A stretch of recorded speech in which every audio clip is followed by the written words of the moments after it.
Welcome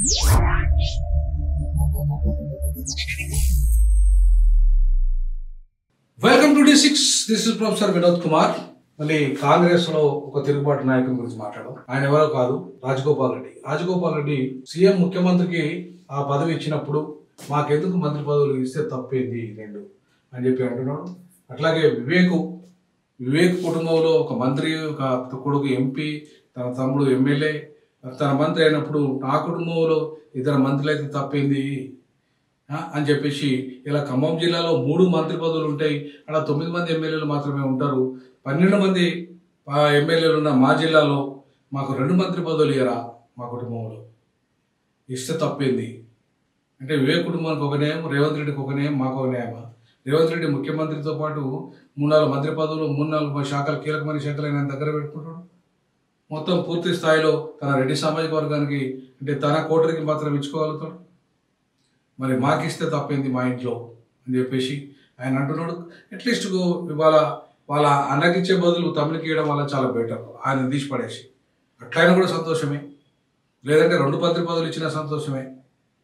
ఎందుకంటే తెలంగాణ ఉద్యమకారుడు, చాలా మందికి సాయం చేసినోడు, ఇవాళ ప్రజలకు కొంత మేలు చేసినోడు.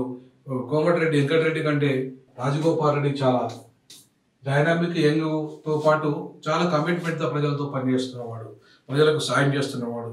ఇలా తెలంగాణ ఉద్యమకారుడు, తెలంగాణ కోసం రాజీనామా చేసినవాడు. అంతేకాకుండా ఇవాళ మా లాంటి ఉద్యమకారులు, విద్యార్థి ఉద్యమకారులు, మా వాళ్ళు ఉస్మానియా యూనివర్సిటీ వాళ్ళ పిల్లలు కూడా ఎంతోమందికి సహాయాన్ని అందించిన విద్యార్థి ఉద్యమాన్ని ఆదుకున్నాడు. ఢిల్లీలో తను ఎక్కడైతే ఆ ఉద్యమం జరుగుతున్న మొత్తం సమయంలో ఆయన ఢిల్లీలో తను ఎంపీగా ఉండి ఇలా పూర్తి స్థాయిలో ఆదుకున్న నేతగా ఆయన మనకు కనబడతాడు. కాబట్టి తెలంగాణ కోసం త్యాగం చేసిన ఇతను రేవంత్ రెడ్డి కంటే 100 రెట్లు బెటర్గా, తెలంగాణ వ్యతిరేక వర్గాలతో ఉన్న రేవంత్ రెడ్డి, తెలంగాణకు అసలు ఏమాత్రము సంబంధం లేని రేవంత్ రెడ్డి, ఇలా తెలంగాణ ఉద్యమకారునికి మంత్రి పదవి ఇస్తే తప్పింది. చివరికి వాళ్ళు అన్నం పక్కన పెట్టి తమ్ముడికి ఇస్తే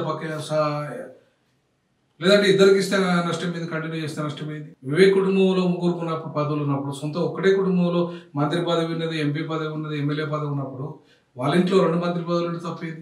ఒక ఇంట్లో 2 మంత్రి పదవులు వద్దనుకుంటే వాళ్ళ అన్నం తీసేయండి, తమ్మునికి ఇవ్వండి.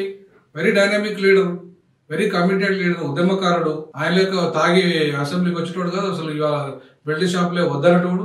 తన కాన్స్టిట్యున్సీలో ఇవాళ చాలా తాగుబోతులకు అసలు అడ్డగా మారకుండా, డ్రగ్స్ అడ్డగా మారకుండా ఇలా ఉద్యమమే చేస్తున్నాడు ఒక రకంగా.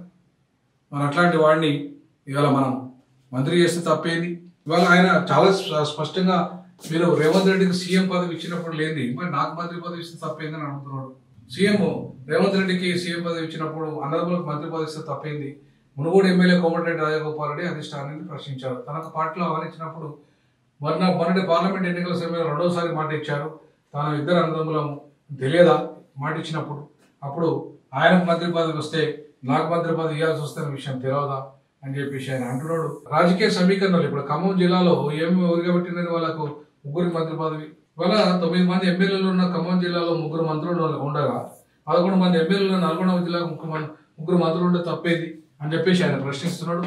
ఖచ్చితంగా వాళ్ళ కుటుంబంలో 2 ఉంటే తప్పేది, అసలు కోమటిరెడ్డి ఎక్కడైనా తీసేస్తే తప్పేది నేను అంటున్నా. కాబట్టి ఇవన్నీ ఖచ్చితంగా ఇవాళ ప్రజలు నిలదీశాల్సిన ప్రశ్నలు. ఉద్యమకారుడిగా ఎంతో కమిట్మెంట్ ఉన్నవాడికి మంత్రి పదవి ఇవ్వడం వల్ల ఖచ్చితంగా ఒక ఛాలెంజ్గా తెలంగాణ రాష్ట్రంలో ఆయన పనిచేస్తాడు. ఆ దిశగా అడుగులు వేస్తారని D6 కూడా భావిస్తుంది. ఆ దిశగా ప్రక్షాళన చేయాల్సిన అవసరం ఉంది. కాంగ్రెస్లో ఖచ్చితంగా నిజాయితీపరుడు, సమర్థుడైన రాజగోపాల్ రెడ్డికి అవకాశం ఇవ్వాల్సిందిగా D6 తరఫున డిమాండ్ చేస్తాం. జై భీమ్, జై పులే, జై ఫిర్యాద్. మీ అభిప్రాయాలు కూడా నిక్కచ్చిగా ఓపెన్గా తెలియజేయండి.